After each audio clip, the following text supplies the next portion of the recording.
भाइयों, मैं ज्यादा नहीं कहना चाहता हूं। जो कुछ कहना था हमारे राहुल गांधी जी ने स्पष्ट किया और कहा कि किस ढंग से हमको आगे बढ़ना है। और यहाँ मोदी जी, बीजेपी, आरएसएस किस तरीके से इस देश को बर्बाद कर रहे हैं वो भी उन्होंने आपके सामने रखा। दोस्तों, कोई संस्था अगर आगे बढ़ना है तो उसके पास 3 विचार की आवश्यकता है। एक, आपके पास विचार होना चाहिए, वो आइडियोलॉजी।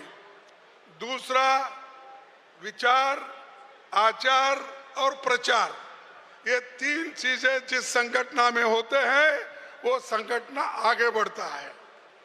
तो हमारे पास आइडियोलॉजी है, हमारे पास हम उसको आचरण में लाने की कोशिश करते हैं, लेकिन पूरे दिल से नहीं करते। इसीलिए विचार के साथ आचरण होना और ये आगे बढ़ना, और ये दोनों होने के बाद तीसरा, प्रचार। सबसे ज्यादा प्रचार की आवश्यकता है। अगर आपके पास अच्छे विचार है, आचरण भी आपका अच्छा है, अगर उसका प्रचार नहीं हुआ तो क्या फायदा।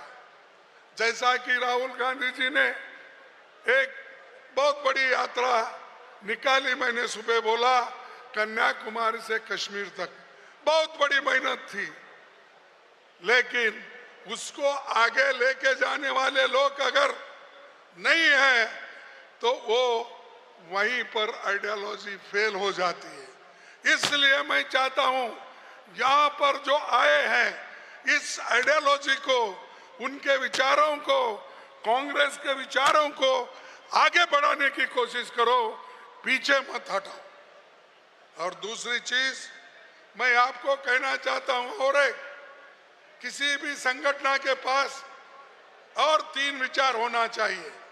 एक, मनुष्य बल, दूसरा मानसिक बल, तीसरा आर्थिक बल। अब आर्थिक बल तो हमारे पास कम है, लेकिन मनुष्य बल और मानसिक बल हमारे पास ज्यादा है। इसको बढ़ाने की जरूरत है। अगर ये मानसिक बल को आगे नहीं लेके गए, मनुष्य बल को यानी संगठन नहीं करे, तो आप खत्म हो जाते हैं। आखिरी मैं ये कहूंगा, वक्फ बोर्ड के लिए अभी हमने रेजोल्यूशन किया है, और खास करके हमारे मुस्लिम भाइयों को, क्रिश्चियन भाइयों को, अल्पसंख्यकों को, चाहे कोई कम्युनिटी के हो, उनके साथ कांग्रेस पार्टी सदा के लिए खड़ी है। यह मैं आपको आश्वासन दिलाना था। हम आपके लिए लड़ रहे हैं और पार्लियामेंट में भी लड़े। जैसा राहुल गांधी जी ने कहा वैसा उन्होंने लोकसभा में भी डट के लड़ा। हम पार्लियामेंट में भी, वहां राज्यसभा में भी लड़े, और हम यहां तक आ गए जो बीजेपी की शक्ति थी उसको कमजोर करे।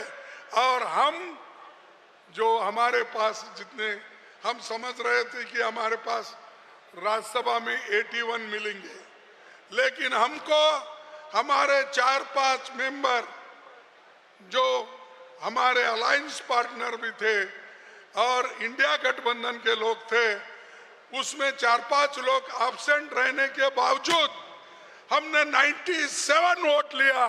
ये अपेक्षा के बाहर है। यह दर्शाता है कांग्रेस और इंडिया गठबंधन ये जोर पकड़ा है।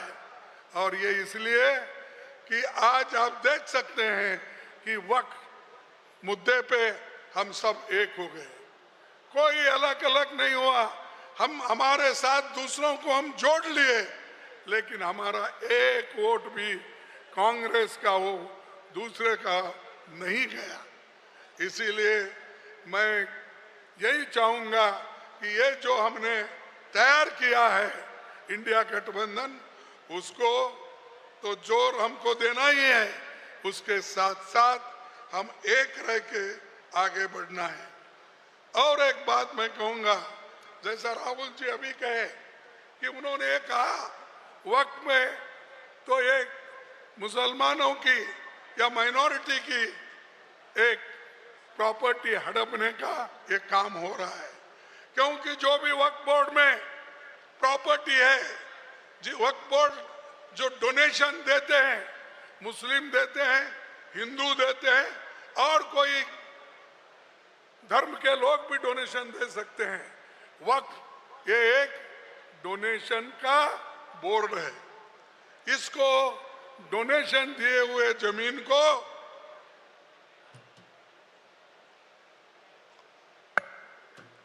डोनेशन दिए हो जमीन को कोई छीन नहीं सकता।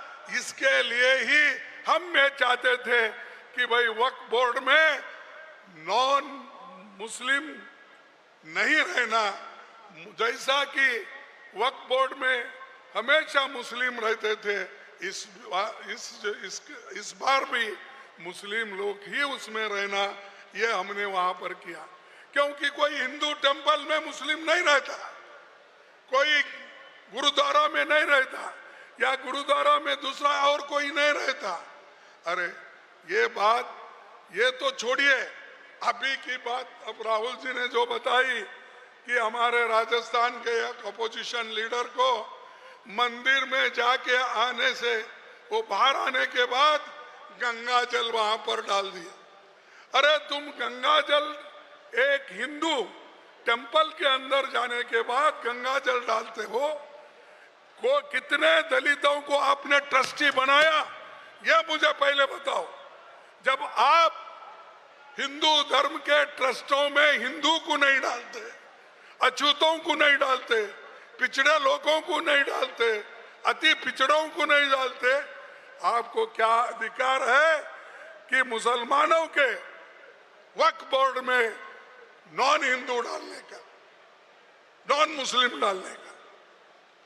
यह मैं पूछना चाहता हूं। और इसके लिए बहुत हम बड़े, रात के 4 साढ़े 4 बजे तक बहस हो गई, वोटिंग हो गई, हर क्लॉज में हमने वोटिंग की। और हमारे लोग जितने भी हमारे एमपी थे, राज्यसभा मेंबर थे, उन्होंने पूरी ताकत लगा के इस बिल का विरोध किया। और आज भी हम चाहते हैं सरकार उस बिल को वापस लो, यही हमारा मकसद था, इसलिए हम लड़ रहे थे। हमको दूसरों से सीखने की कोई ये नहीं है, हम खुद ही कमिटेड लोग हैं। कांग्रेस एक कमिटेड पार्टी है, राहुल गांधी जी हो, सोनिया गांधी जी हो, अरे ये तो देश के एकता के लिए लड़ते हैं और उसी घर में देश के एकता के लिए अपनी जान दी है।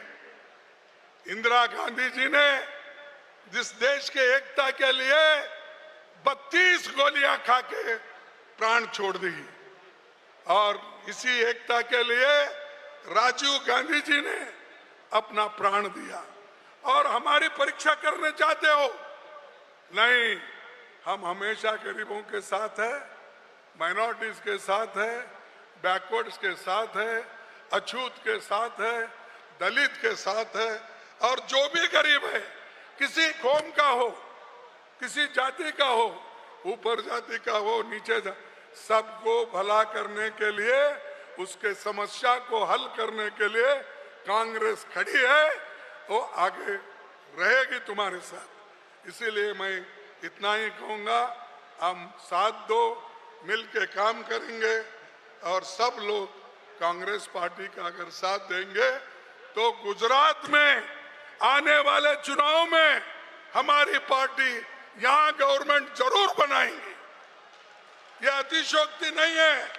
जब राहुल गांधी जी ने यहाँ आकर 10 साल पहले उन्होंने जो कोशिश की थी, हम असेंबली में कितने वोटों से पीछे थे? सिर्फ 7-8 वोटों से पीछे थे। यही है, और वो 7-8 इस बार लेने का हमको सबको मिल के जोड़ के काम करने का इरादा है। इसीलिए मैं गुजरात के लोगों से भी यही कहूंगा, तुम आगे बढ़ो। शक्ति सिंह, तुम्हारी शक्ति दिखाओ और तुम्हारी शक्ति दिखाओ, सबको साथ लो और हम आपके साथ हैं, सब मिलके काम करेंगे। राहुल जी आपके साथ है, मैडम सोनिया गांधी जी आपके साथ है, मैं आपके साथ हूं। लोगों को जोड़ो, हम आगे बढ़ेंगे।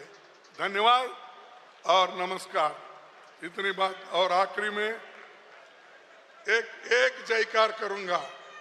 जय हिंद, जय हिंद, जय हिंद, जय कांग्रेस, जय कांग्रेस, जय कांग्रेस। आप सभी को धन्यवाद। आप इस एआईसीसी के सेशन को यशस्वी किया।